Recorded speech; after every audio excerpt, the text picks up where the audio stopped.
Yeah, Michigan was a unique game to rewatch from the standpoint that I felt after the game that we had the best player on the court who made a great play and we won. I probably didn't give enough credit to how good Andres Feliz was in the second half. I knew he was good, but it just wasn't at one end of the court. In a night that obviously we were 4 of 16 with G and Kof, and then the value of Demonte Williams in that game was incredible. So Trent was off to such a good start in that game and was really. We got off to a great start offensively. We probably missed him more defensively because he was doing such an incredible job early on Xavier. So, but it was a hard-fought road win. We're sure the heck not going to give it back. But we didn't play great. We didn't play with the kind of the same energy and pop we had earlier in the week at Purdue. But again, Iowa wouldn't let us go home with a loss. So I'm glad he's on our side, and now we turn around and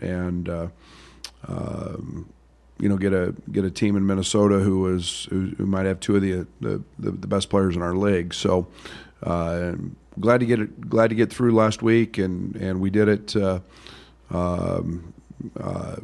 Playing great one night and not so good the other, and that's what happens in 20 games in conference play. You got to find a way to win those games, and we were able to do that. Minnesota, like I said, has got two of the 5 best players in the league, I think, and Marcus Carr's been terrific at the point, and Oturo, I've said, is the most improved player in the country, and his offensive talents are not limited to anything. And he's a very, very good rebounder. He's a very good shot blocker, and he's scoring in a lot of ways. And then when you combine that and surround them with 2 perimeter shooters, and Kalsher and Willis, makes for a very, very good offensive basketball team. So we'll have our hands full defensively tomorrow night. How much of a difference has Carr made for them, where maybe last season Coffey was kind of put into a point forward? Well, he's a true point. I mean, he's a true point, and he's a guy that he puts so much pressure on the defense. He can do it with the bounce. He can do it going right. He can do it going left. You can't.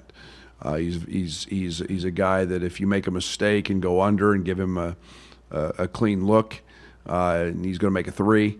But he's a great assist guy. So he's from the offensive side of things.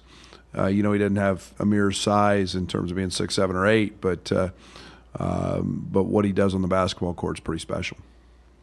Brad, defensively, you obviously have changed things up from last season, but what was the process like to get this buy-in that's led to this execution?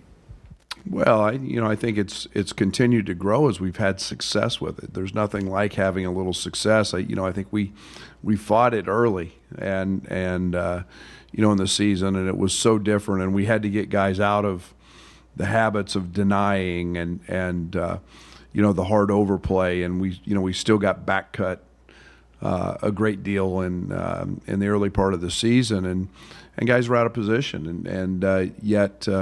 As we've started to have some success with it, and then confidence has grown, our techniques tightened up, and we've started to make fewer and fewer mistakes. So there's a confidence that's come with that, and that's been a big part of this overall team's growth.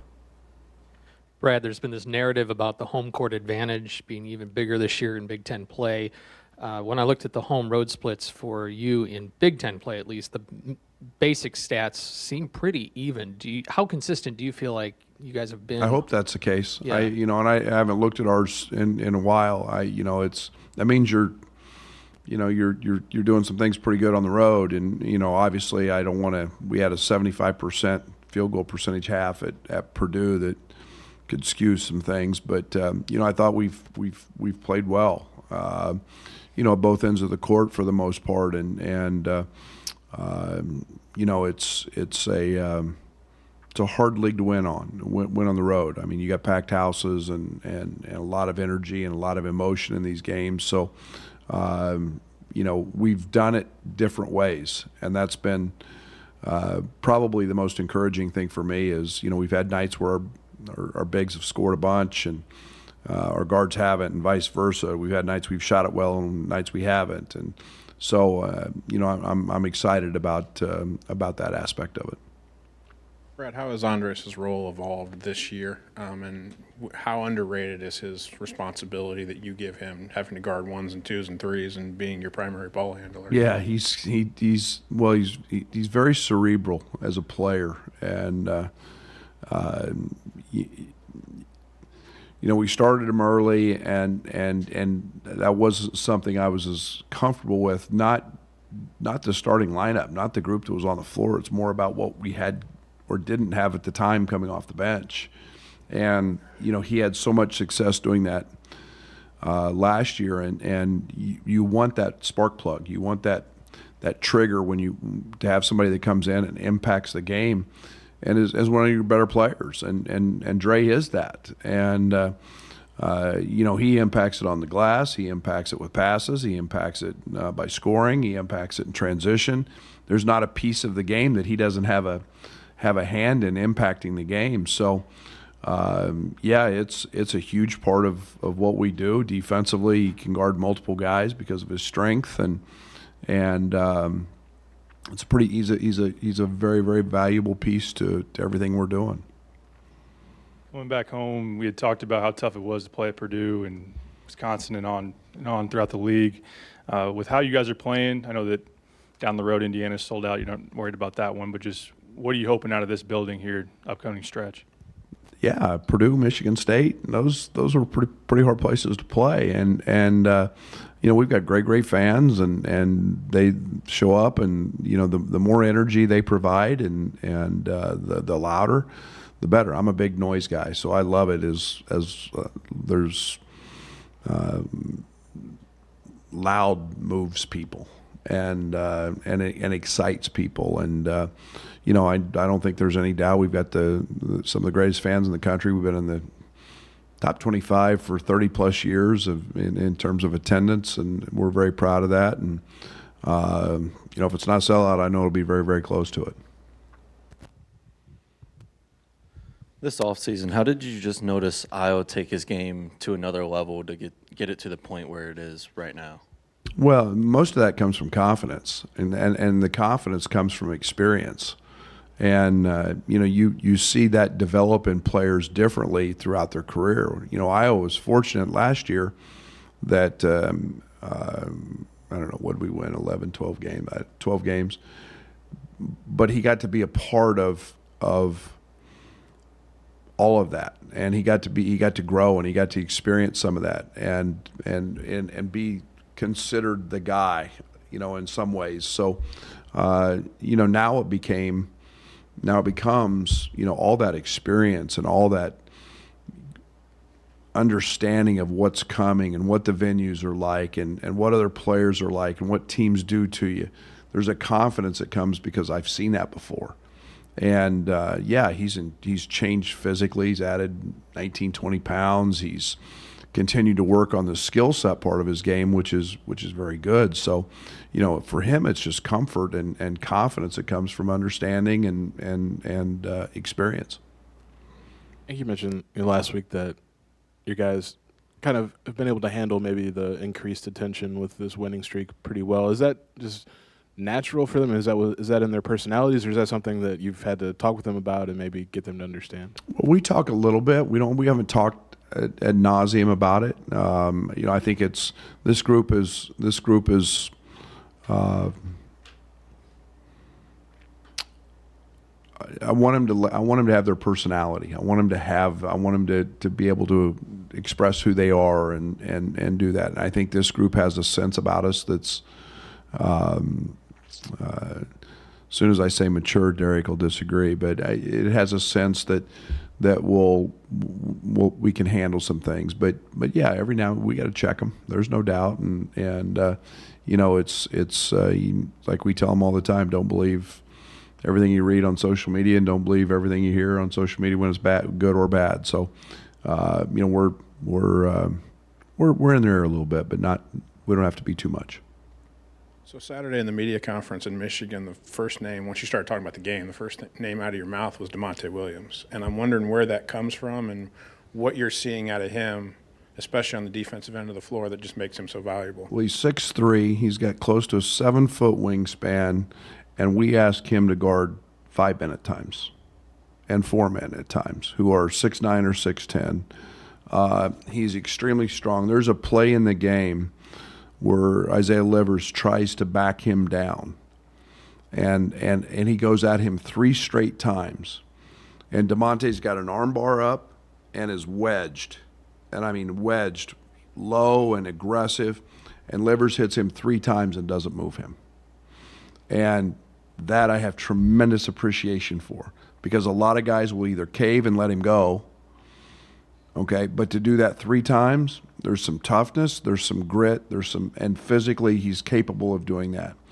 And then all of a sudden the next play, he's chasing around DeJulius off a ball screen and doesn't miss those assignments. That's where my appreciation for everything that he does. And then, 3 minutes later, we're making a switch and saying, oh, you got to guard Xavier now.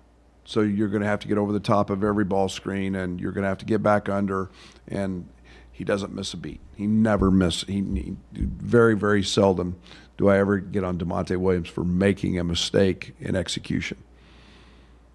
Kobe was Iowa's favorite player. I know he meant a lot to a lot of players in this generation. From your vantage point as a coach, what did he mean to basketball and just these players right now in general? Yeah, I grew up with Jordan, and was the Larry Birds, the Magics. Those were guys I can remember going as a kid to watch. Larry Bird play at Indiana State, play Wichita State, and like, wow, those are the guys that you became your idols, and you watched them throughout their careers, and always had a special place, and that's what Kobe was for this group. And there's a shoe named after him, and I never got to meet Kobe. I've people have been around him a lot that I know when and it's tragic what happened, and yet he was so powerful because not just as a great competitor, and he won 5 championships, but because of what he was off the court and what he stood for, and how hard he worked. And I think everybody in the world, in any sport, you've seen it touch every sport literally, and the greats in other sports, they know how hard he worked to become great. And those stories are legendary. And so there's tremendous appreciation for greatness, and it's very sad, and it does impact our guys. That and sometimes our young people today don't understand. He woke up that morning and expected to go see his daughter play a AAU game, and life was great, and the next morning didn't come. And our guys don't understand that sometimes, and they think they're bigger than life itself. So a lot of lessons in that. But yeah, there's no doubt. Alan had been around him some because of his father, and my son idolized him. Tyler loved him. So they all had their moments and their day on Sunday in disbelief. Brad, at the beginning of the season, you talked about this team trying to find an identity. Where do you feel like your identity is now, and is this the kind of identity that you want? Yeah, absolutely. I think we're trying to still are working constantly at the toughness aspect, at the game-to-game approach. I think we're getting there. I think we've shown that we can be that team that's resilient on the road. And then I think we're a team that doesn't have to have a certain way to win. that I'm excited about. We can sit down and guard and be great. You look at our numbers statistically, one of the best defensive teams in this league. That's where we want to be. And, it all goes back to what I've said this spring. We're trying to find a way to win on the road when the ball doesn't go in. And we have found a way to do that some. And that's a toughness and a culture that I hope never leaves. You guys have faced some pretty good bigs this season, but is this week with Otur and then Garza on Sunday maybe one of the bigger challenges for Kofi this year? Is that who we play Sunday? Yeah. I mean, he's a lottery pick. The guy tomorrow's a lottery pick, and I talk to people that he reminds me a lot of Kevin Garnett with his package, his athleticism, his skill set. He's going to score some baskets, and we just have to make him hard. And that's my main focus now is guys understand and his talent. And yes, we've faced a lot of really good bigs, but we've got to make those challenges hard. There's really good players when you're at the high major level, and this one's no different.